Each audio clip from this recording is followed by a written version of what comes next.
The Academy of Esports podcast is brought to you by LeagueSpot. LeagueSpot, your brand, your league, your way.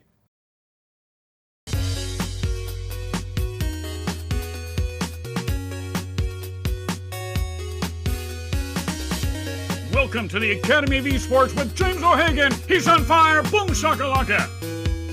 Welcome to the Academy of Esports podcast, now powered by LeagueSpot. LeagueSpot, your league, your brand, your way.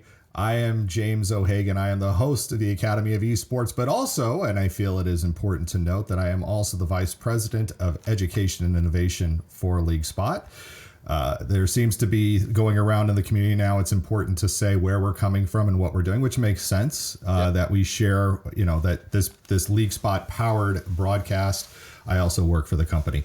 And with me today is Will English IV. Will is a Southsider through and through, though I am a little, I know. Those of us who are watching on the on the stream will see that Will is very much wearing a Cubs hat. That is his. I'm not going to hold it against him, just because. What can I say? I'm a failure to my family. I'm the black sheep.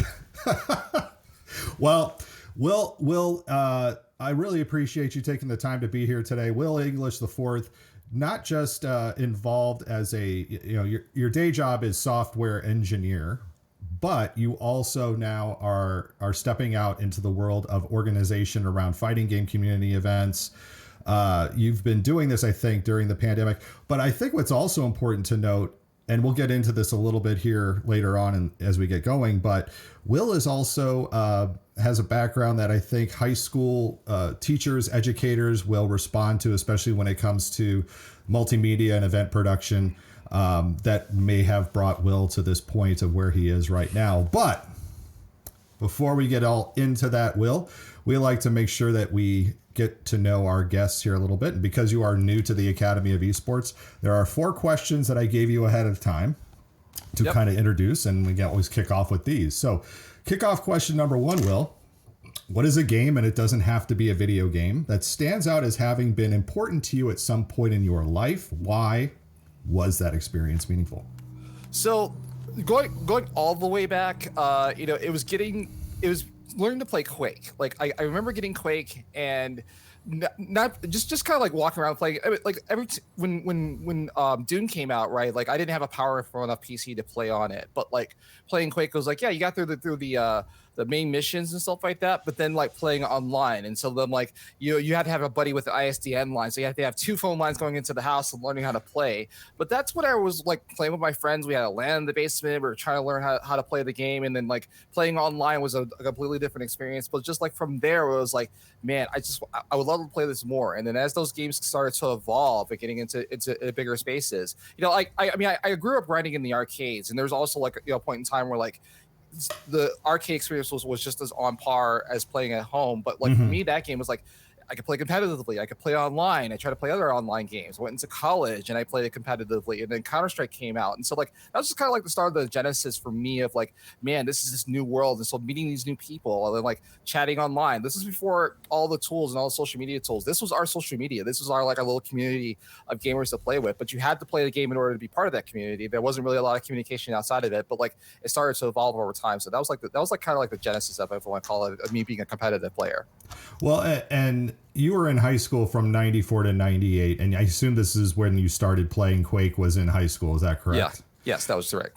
And what's interesting is I know that you grew up mostly in Chicago, but you did move to Homewood for your high school years.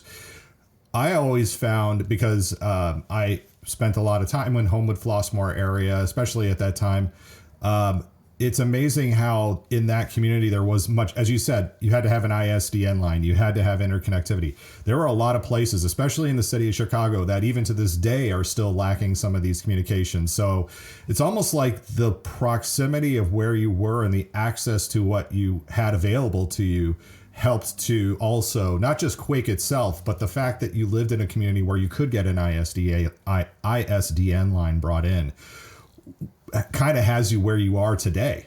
Just that simple fact.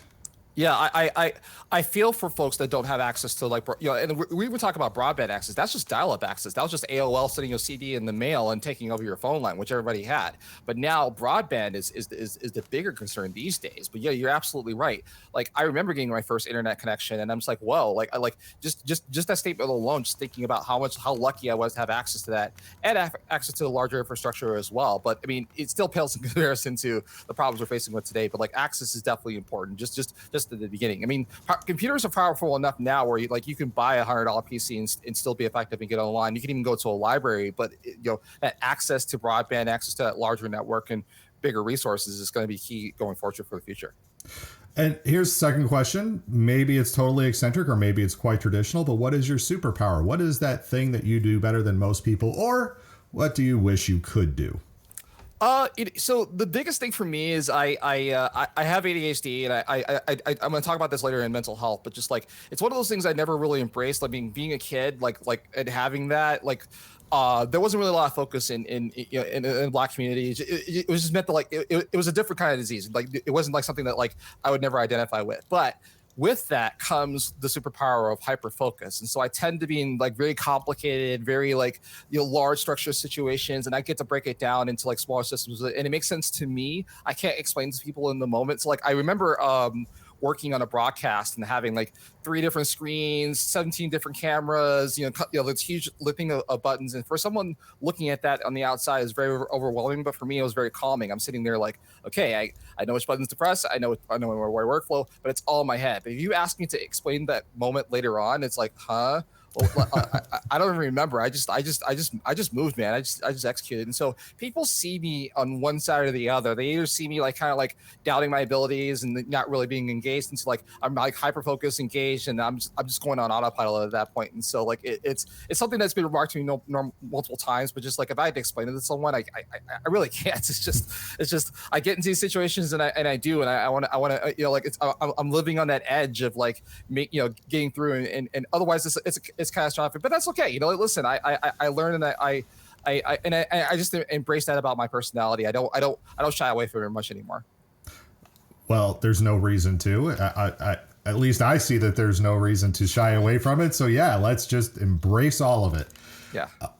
Third question: name that one song. Whenever it hits your speakers, you're going to sing along to it. That's a good question. There's a lot of them actually. I'm just gonna go with Earth, Wind, and Fire, September. It's like comes that's a on. Quality. Every time. Like, that's a quality pick right there. Yeah. I'm just like I don't care where I'm at, where I'm sitting. I'm just singing it. And if you folks who are listening to the podcast, if you have not checked out the entire catalog of Earth, Wind, and Fire, it is something to be celebrated. That's for sure. Yeah. Final get to know you question, but this will lead into our other questions here. What is one thing about your field that surprises people when they first hear about it? Now, again, you coming up, Homewood-Flossmoor High School on the south side of Chicago, the Chicago suburbs, has one of the most amazing multimedia programs and has for years. They have their own radio station. If you are in the Chicago market, you would know Jason Benetti, who is the announcer for the White Sox. He got his start at HF. Lawrence Holmes, who's on 670 The Score, he got his start at HF. Ben Bradley, who I think does Channel 7 weather. No, he's on Channel 9. Is he on Channel 9? Okay. Yeah. He's been doing weather forever. And that program, I think, really spawned a lot. But it is... I feel like I'm kind of jumping ahead here a little bit. I apologize. No but worries. what is that thing that surprises you? Because again, you have this amazing background, these experiences. But what is something that surprises you about the field that you're in right now? Just like how transferable those skills have been. To your point, like I did get lucky to work in the HF program. I mean, I did some radio station shows there. I was on VTV, and I remember being so excited. I was like, here's this whole thing, but I got nervous. Like I never really embraced like being like on camera. I wanted to, but just like every time I would freeze up and not know what to say. But like Now from that experience though, like I had to kind of like meld into being an online personality and talking online and talking about my career, because otherwise if I didn't, right, no one would ever know. But the other important piece about that too is like people are inspired by it because they see, you know, a black person on the screen, and I make it a point to say, no, I'm here and I'm present. And so like, yeah, like all, you know, doing all that stuff way back in the day was was kind of like the seed and the catalyst, and I just never I never allowed myself to kind of like you know, grow those skills. But now in this online era where everybody can turn, you know, anybody can create a Twitch channel and put something together, I feel like I've done something special where it's like, you know, the people see the finished product, people see like, you know, kind of like the end result. But for me, it's like, man, no, like if I was thinking back in the day when I was in high school, like I would have never imagined I'd be doing this, right? So it's like it's really cool to see that.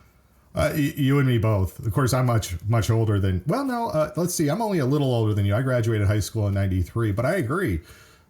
Even, you know, to say, oh yes, I'm going to have my own channel. I'm going to produce mass content over 4 years, or I'm going to run an event, or whatever it is. These are things that when we were in high school, those were not things that were so easily put together, and I don't think teachers, parents, and students, even kids under 18, realize just how much they can do now that we could only dream about in a lot of ways. I mean, I'll just give you like a highlight experience for me. I was standing on the floor of the Mandalay Bay, like on the floor, the history of the Mandalay Bay Arena, all the history that's happened in that place, right? And my name's in lights on the screen in the backwards, like that I've supported this event, and it's like 12:30 in the morning in Vegas, and I'm like, how did I get here? You know, like I only imagine like maybe I'll be able to throw out the first pitch at Comiskey one day, or kind of or Wrigley Field. I thought that would be like the pinnacle of my experience. But then I'm standing there, I'm like, man, what am I going to do now? Because I thought this was going to be the best, and then it just keeps getting better. And so, yeah, it's just unfathomable. Like if you'd asked me that, like I'm like, whatever, you know, like you know, my biggest thrill was like getting my name in the paper. You know, like somebody like covered me for an article, and I'm like, yeah, my name's in the paper. That's totally cool. But now it's, you know, I was part of a show that had, you know, 30,000 views on Twitch. I was on ESPN for a short amount of time because I was doing this. You know, it's just stuff like that where it's like, okay, whoa, you can't just gloss over like I was on ESPN for a short amount of time. I mean, yeah. Let's dive into this experience a little bit because again, one of the questions that we are exploring is one of the main challenges that you see right now in esports and gaming, especially you know, you don't necessarily work full time in this at this time, but let's talk about the challenges just to get to where you were. Yeah. Standing on the floor at the Mandalay Bay Arena. Well, one thing I will say is I want to say how, but that's a really big question. And yeah. So to give you a little bit of context, right? Like I have an entrepreneurial background. I've created my own business. You know, I've been doing that since I was like I call it hustle. I've been hustling since I've been 11 years old. You know, first it was lawnmower, second it was like tech support, third it was like, you know, selling things door to door and everything else. And so I know that's like a foundation, but that's not everything, right? And then when I got into esports, what I try to tell people is like, listen, I started by I got really lucky in a friend of mine ran Frosty Faustings. He's like, his name's Mike Bozar, Elvin Shadow. You know, he created this Frosty Faustings event, and I just happened to be friends with these folks in college. What kind of event was this? I'm sorry. A fighting game tournament that's it's every year in January in the Chicagoland area. It's mostly focused on anime fighting games. So if you imagine Guilty Gear and those like, for those folks watching, we're talking about fighting games as in Street Fighter, Mortal Kombat. Those are the more like, you know, prominent and more recognizable, you know, titles. But there's like kind of a subgenre of folks that games that have come from Japan and weren't as accessible in the United States. But I got really lucky in that particular instance. But like over time, you know, I've been running events. You know, I was a DJ. I was like I was just doing all these things that like were adjacent to, you know, the space that I'm in now. But over time, I had an interest in it, and then like interest went away. You know, I had a passion about it, but it's just like logistics or like, you know, I was working in anime conventions and comic book conventions, and so like I just kind of naturally gravitated towards those things. But I also always prioritized my career. I was like, well, what am I going to do? You know, to your point about not doing this full time. What am I going to do for 40 hours a week? I don't know. I can't do this event thing the entire time. There's only 52 weekends in the year. I can only be one person. I can't be in two places at once. But I think the biggest challenge is now is that like a lot of the folks that are prominent in esports now, whenever I try to explain my job, people are saying like, are you like Ninja? Do you stream all the time? What do you stream on Twitch? And I'm like, listen, I don't stream all the time. I'm not a personality. I just do production. And where my sweet spot is, I put on a show. I coordinate. I do logistics. I coordinate broadcast people all over the world. And sometimes there's game logistics. I need to get observers. I need to get people that are knowledgeable about the game. And so it's more like project management than anything else. And then I put it together. I get paid first, and I walk away. The ninja guy, the summits of That's the world. That's kind of nice. If they don't stream, they don't eat. And like when people see like examples like, well, if you want to do this thing, you got to do this, or another avenue that I hear all the time is like, well, what games are you good at? Can you play Call of Duty? And I'm like, well, yeah, I can play Call of Duty, but I'm not the best, right? And like League of Legends, like I'm not the best player in that. And like even if you are the best, there's a lot more things that have to go right in order for you to play professionally. And there's a lot of stuff in between. So there's no like clear path from like I'm good at college. So if you imagine like trying to pursue a traditional sports realm, right?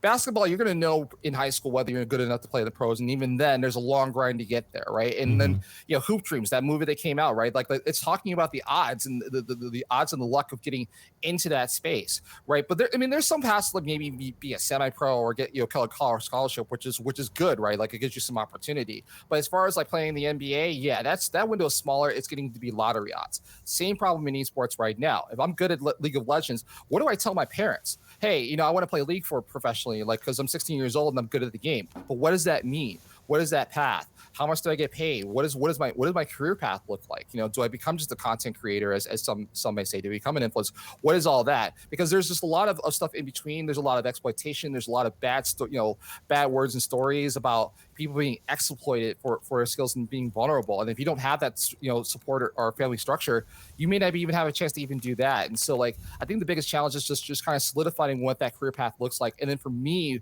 what I like to advocate for is like you don't have to be the best gamer. You don't have to be you don't have to be the best gamer. You don't have to do something magnanimous. You can just start small. You can be support. You can be like there are esports psychologists out there now. There's PTs that Dr. Rachel Cohort.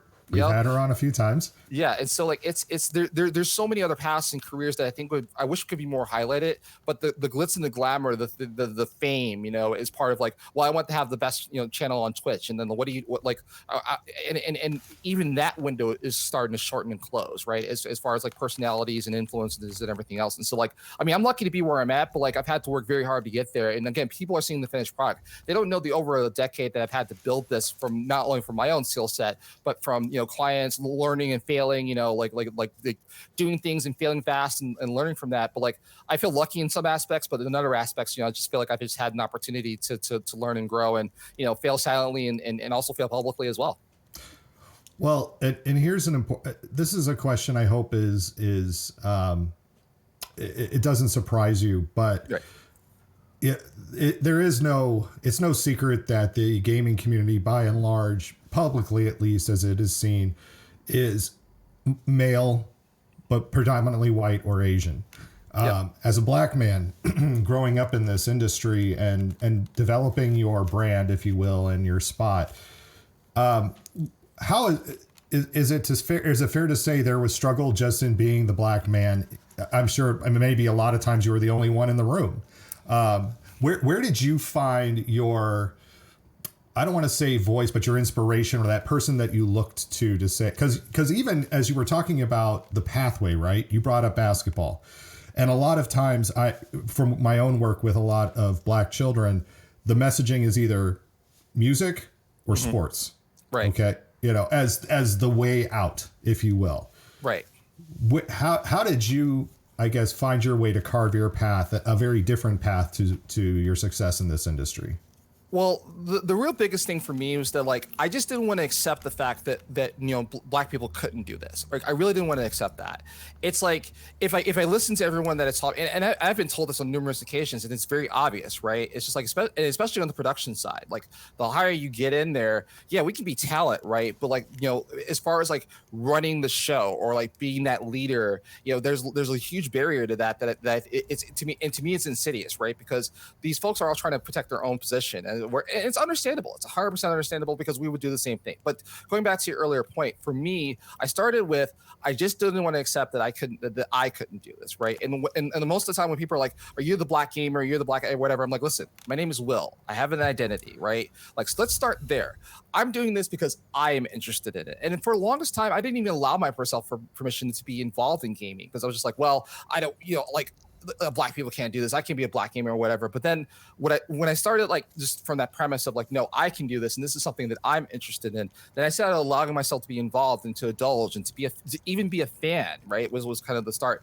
And then I started seeing some voices, like I saw, like Golden Boy and Malik Forte and like other people that were like on the scene in front of the camera. As a matter of fact, when the Overwatch League came in and Malik Forte was like right there and doing this, like I wanted him to be like a caster and a play-by-play caster, but him being a host and staying there and being unapologetically black was like, that was amazing to me. I was like, okay, there's a possibility. And that's all I needed really just to spark and move forward. And so the last piece was just like, I tried to, work my way up the ranks and do that stuff, but I kind of was running into the ceiling of that. And so I said, okay, during the pandemic, I was like, screw it. I'm going to try this. I don't know if I'm the right person for this, but I'm going to try it and see if it works. And then like it worked like wildfire. And so now again, I had this tournament series because of it, but like I kind of had to believe in myself and try it out and see what happens. And then from there, I started attracting the diversity candidates. And now my mission as part of my production company is to build those voices up, to represent the unrepresented and provide that opportunity, even if it's small. Like it's very small in the grand scheme of things. Like the events that I do are pale in comparison to what other folks are been able to accomplish, but it's important to those folks, and they're able to use my tournament series as an opportunity to leg up into other places, and so it's great to see. So like my mission is less about me and more about the folks that I get to support and bring up through the scene. Well, that's an amazing mission to have, and I like the vision too of being able again to bring everybody forward and to see yourself as individuals, not just see yourself as a black man. As you said, you said, I am Will. I am not a monolith. I am not, I am my own person. But let's kind of transition a little bit because when we're talking about your path, you alluded to your hyperactivity disorder, right? Let's talk about the epidemic of mental health challenges in our school and communities. What does that mean to you when somebody says what gaming is either meant to you as part of working with or working through mental health challenges, or what has that meant to you growing up as having your gaming community and working through your own?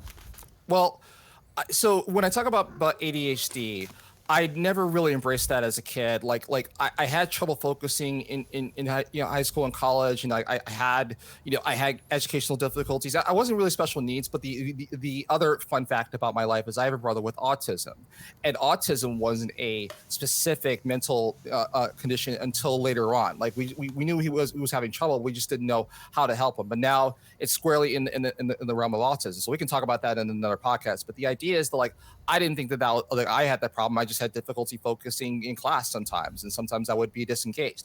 But then once I figured out I had this ADHD diagnosis, then from there I can go, well, what careers are aligned towards that? What things should I be involved in? How do I deal with this from a practical level? And I think that conversation is missing. It's just like here's a drug, hope for the best. Put boys in Ritalin, hope for the best, right?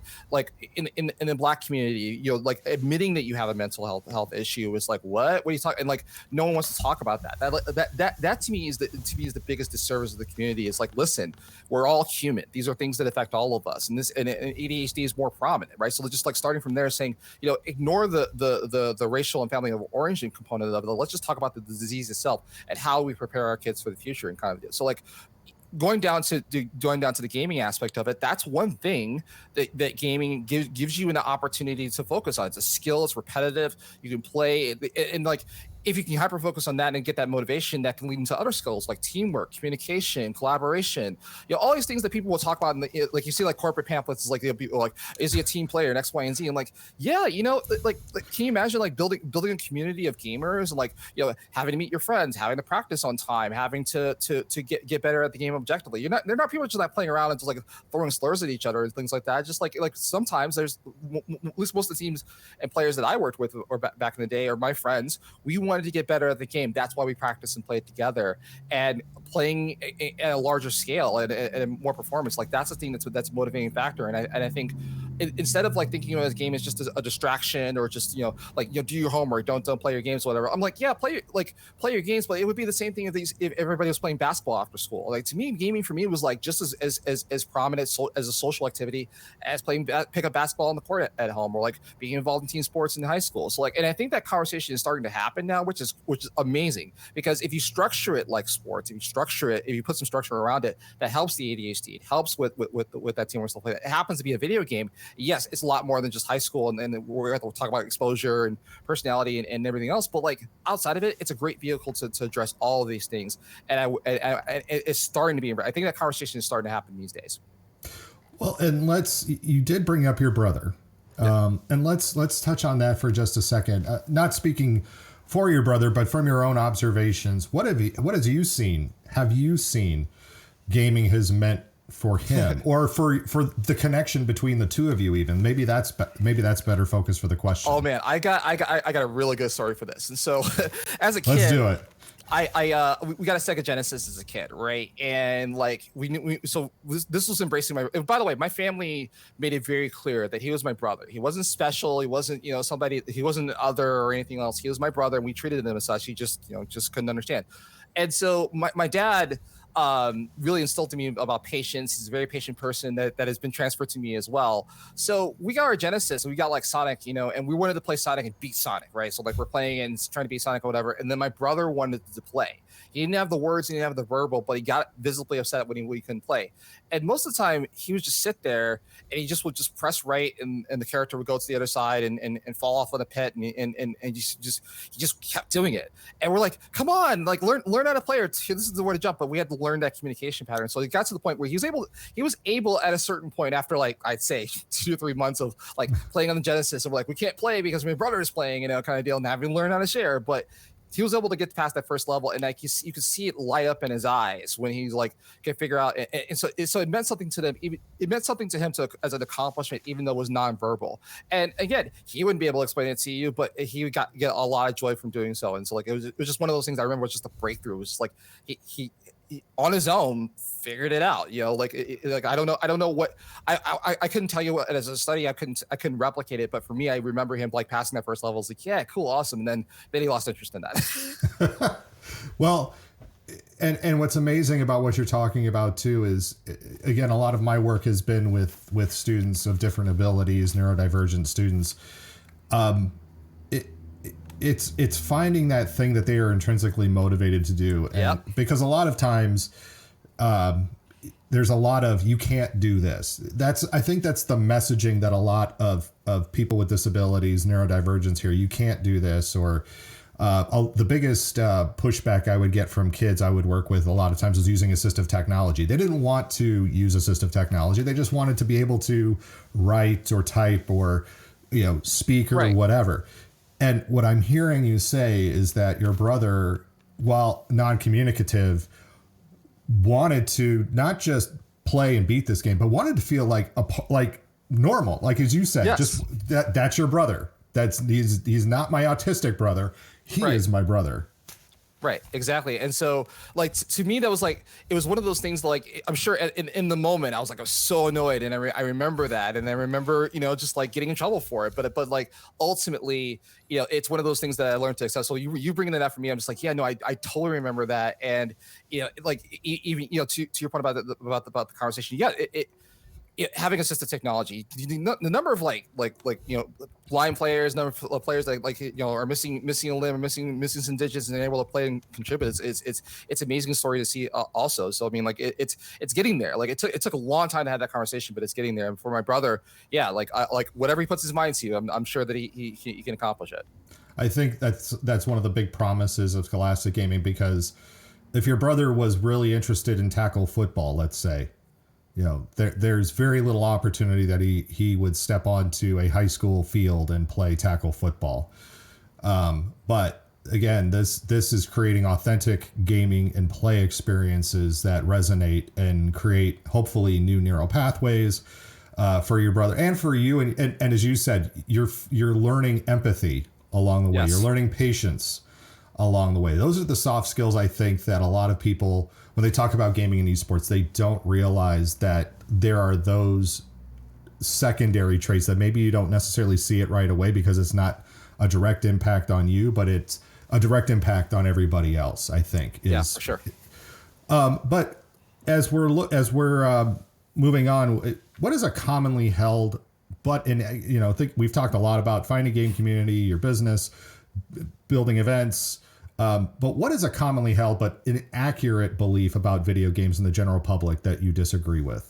Yeah, it's just this idea that it's for one personality and for one person, right? Like, and the stereotype is that, I'm a nerd, a basement dwelling nerd. I'm still living at home with my parents. Like this is the only thing that I'm good at. I don't have the soft skills. I can't be sociable. I don't have a girlfriend. I've got like all this wonderful stuff. And I'm just like, listen, there are so many gamers out there. Like I am envious of the pro gamers, right? Because they're pro gamers and like considering that's like a lesser skill, and they have the hottest girlfriends out there, right? Like when I see Hungry Box, he's one of the best best melee players in the world, and he's got the hot girl. So I'm just like, what trade did I miss, kind of deal. But either way, it's like the gaming needs to expand to everyone, and even if you imagine companies that are creating these games now, they're not creating games for people like me that are like hyper competitive and want to be at the top of the ladder. They're trying to create games that everyone gets to play in and dive into at whatever skill level, because otherwise their product dies, right? And so that's where you hear about people's like, oh man, this game hasn't gone this way. You hear about this in the fighting game community as well. Oh, we're making these games easier inputs, and non-arcade sticks and pad players and all that stuff. I'm just like, listen. These companies are smart. These companies are trying to survive, and to survive, they need to appeal to a wider audience. And I think there's a lot more engagement, especially to me. The thing that surprises me is like Fortnite, for example, right? That's a very hard game to understand and comprehend and learn. But I don't even try to build anymore. Right.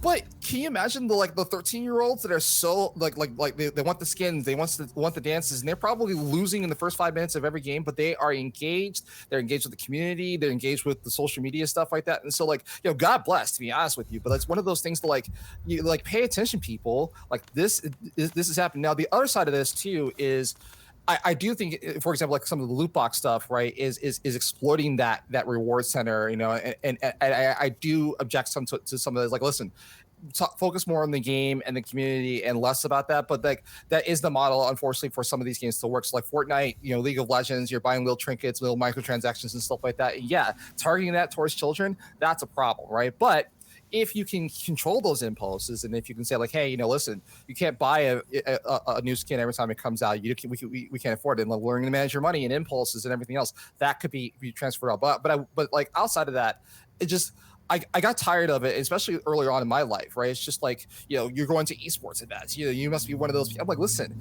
I'm sitting across from somebody's parent, I work with Counter Logic Gaming, their parents are supportive of their players, and it's an engagement for everybody. And everybody's trying to figure out, how do we appeal to a larger audience, not only on the gaming side, but on the broadcast side as well. And I think that's extremely fascinating. I don't think we figured it out as of yet, but when the person does, we start filling arenas to watch folks.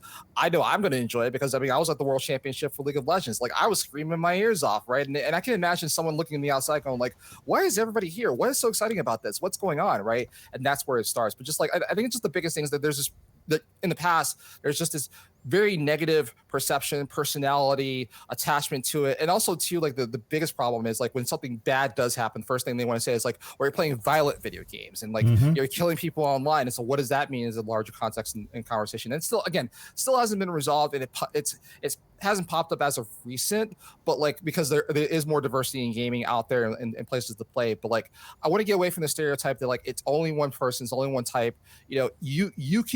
You take what you can from it, and you want to talk about gaming in a certain aspect. We can say the same thing about reality TV shows, right? We can say the same thing about any other indulgences in the human mind, right? These are all things that in excess can be a problem, but if you manage it, you manage those expectations correctly, it can be a good thing. And so I think for gaming, it has a bright future, because the last thing I will also say is whenever I go to an arcade bar and I see people on their phones and they're looking at the arcade games and they're like, oh, that's old man toys, right, and stuff like that. But I'm like, the reason why you have a cell phone today is because these arcade games. Just don't hate, don't disrespect.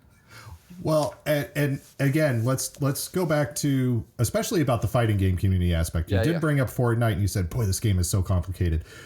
Today is December 3rd. I guess December 1st was the 50th anniversary for Pong. Yeah. Now, people are probably going, "Oh, Pong, yeah, that's an old game. It's 50 years old." Well, understand that. I mean, if you want to talk about the launch of the fighting game community, it's Pong. It's Pong. It is 2 quarters, 2 people, 1 little ball hitting it. And the brilliance of Pong fell into Nolan Bushnell, who started Atari. Make it simple to play, but difficult to master. Yes. So when you think about Pong, it is, your grandmother could pick up Pong. I mean, they sold a whole lot of home units just to play. Not that there were cartridges or anything. The home Pong version, play it on your TV. I think what I get intimidated by, especially in the fighting game community, is that these games are super complex. But I mean, I was not a great Street Fighter 2 player. I'll just say I blew many a quarters on Street Fighter 2, while my friend, who was a very good Street Fighter 2 player, could sit there with 1 quarter and just, rack up everything on everybody. What is a misconception, I guess, people have about the fighting game community right now? Because you did talk about the subgenre of anime fighting games, and I just brought up Pong. What is one, I guess, a big secret in the fighting game community? I'm throwing a curveball at you because I did not let you prep for this question. Well, that's fine. I'm here for it, man. I'm totally here for that. Look at it like this. Like, I think that when we talk about the fighting game community in a whole, as a whole, you're seeing like the top level play. Those are the folks that get on stream. Those are the folks that are playing. And like, there's not really a concept of a professional fighting game player, even though they do exist, right? But think about like Evo, for example, right? When people are like looking at Evo, let's explain to the educators what is Evo. Oh, my bad. So Evo is what is considered like a Super Bowl for us. It's one of the largest fighting game tournaments in the world. It's in Vegas. Usually 10, like 5,000 to 6,000 competitors plus come to play from all over the world. And usually for the longest time, Street Fighter was the pinnacle game. It was the last game of the night.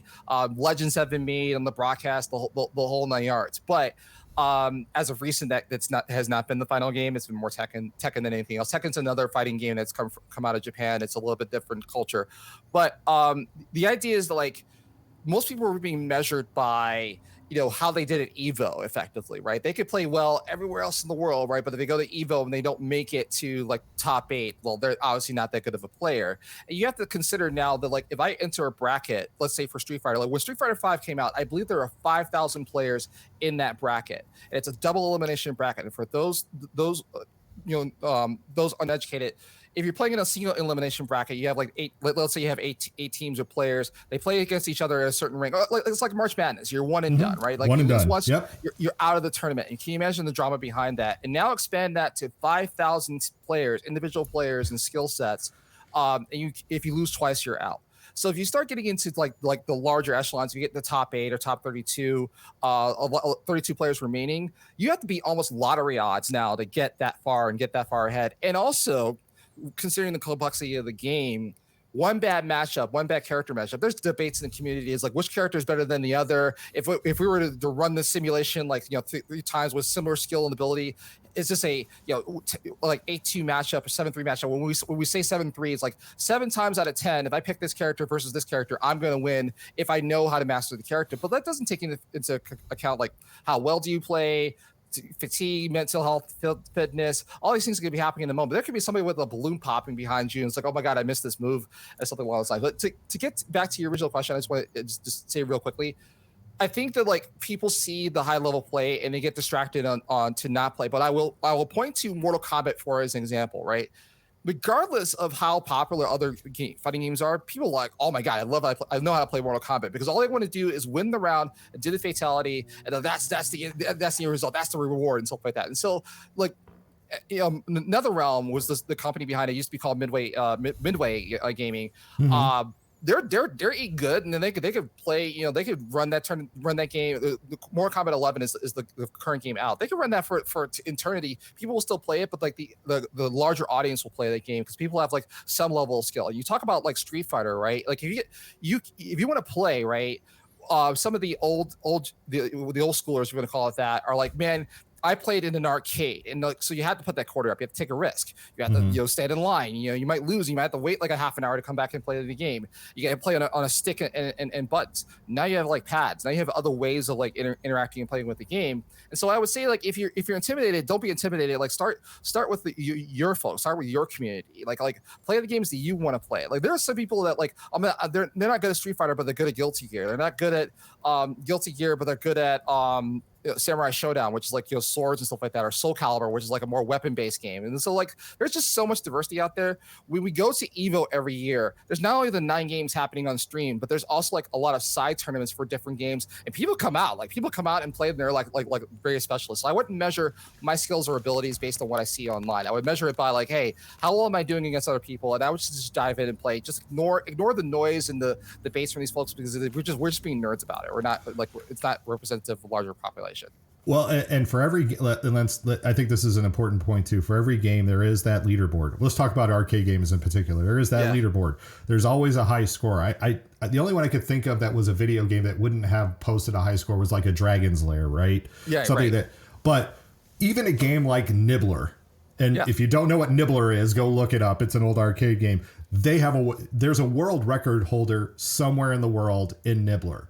There's going to be that world record holder in just about any other game if there's a score to it. Will, before we get out of here, I wanted you to talk very briefly. Unfortunately, we've got a lot to talk about, but EBN Esports. Yes. Promote the heck out of that. What is EBN? So EBN it stands for the English Broadcasting Network. It's just something I just came up with. But we're an online production and tournament organization. I'm sorry. Let me rephrase. I never had this 60-minute pitch, because like what we're really focused on is we throw great events. We work with our partners. We have currently Belong Gaming Arenas, which we've thrown events for, and we also try to take care of like logistics and online productions. Like we will build out packages, we'll train people, and so like the biggest pinnacle for our event is what's called the Overwatch Invitational, which is going to be happening in January. It's one of the largest amateur Overwatch tournaments in the world, and so we had 13 teams last summer show up in person after like being online for almost 2 years, and so we're gonna have more people show up this time around. So we're hoping to have like 20 to 30 teams just travel on their own dime to come play in a competitive in this community with Overwatch. So with Overwatch 2 coming out, it's kind of a revitalization of the community. Outside of that, we've partnered with colleges, we've partnered with high schools, we've partnered with other brands. We've worked with some of the larger esports organizations out there, and just like say, hey, we can take care of your production, we can take care of your tournament organization. We worked with I work with another company called Landfest, which does charity organizations. We work with them all the time, and we're just like that arts. Like if you want something like to take this complexity of esports and kind of like build it something deliverable and actionable and relatable, that's something we can do. Well, and is in our chat, it seems like you never get away from the events and hospitality industry. No. You've been trying to, and it keeps just pulling you back, because that's what this is. This is about an invitation to play, and it has to be good. If it's a cruddy invitation to play, nobody's going to show up. Right. And where is this event going to take place, Will? So it's going to be at the Belong Gaming Arena in Schaumburg, Illinois. It's just northwest suburbs of Chicago. It's right by O'Hare. It's a pretty nice spot. We have 60 PCs there, and the Belong folks love to take care of us. But yeah, it's gonna be huge. We're looking to run this event over the Martin Luther King weekend. So I believe it's January 14th through the 16th. If my operations guy doesn't admonish me about it, and hopefully, if we do this right, we'll have we're gonna have a broadcast as well. It's gonna be on my channel for Twitch.tv. Will English IV for everything for social media, and looking to have a good time. And there's also some other stuff that's coming up which I can't talk about publicly, but when we announce it, it'll be on my social media. But it's gonna be huge, and I think it's gonna be kind of life changing if I say so myself. But yeah. Well, and to find Will everywhere, it is always Will English IV, or as I say, Will English the Fourth. Will English, and he says Will English the Fourth as well. Yes. Will English the Fourth, thank you so much for being a guest on the Academy of Esports podcast today. Thank you. I really appreciate it, man. Thank you so much. That will do it for this week on the Academy of Esports. I've been your host, James O'Hagan. Esports are organized competitive video games allowing schools to redefine their athletic culture, diversify opportunities for student participation, promote good physical and mental health, increase collegiate scholarship pathways, and play games. We can never forget the importance of play. The mission of the Academy of Esports is to support these ideals. The vision of the Academy of Esports is for all students to experience the fun and joy of playing competitive video games. You may follow me on Twitter at Jim O'Hagan. That's at JIMOHAGAN, and through the Academy of Esports account at TAO Esports. It's a great way to get the latest blog posts, podcast episodes, and news coming out of esports and education. And remember, you can continue your engagement by going to www.taoesports.com. You can also connect through Facebook at www.facebook.com/TAO Esports. Thanks again for listening, and I look forward to our time again next week.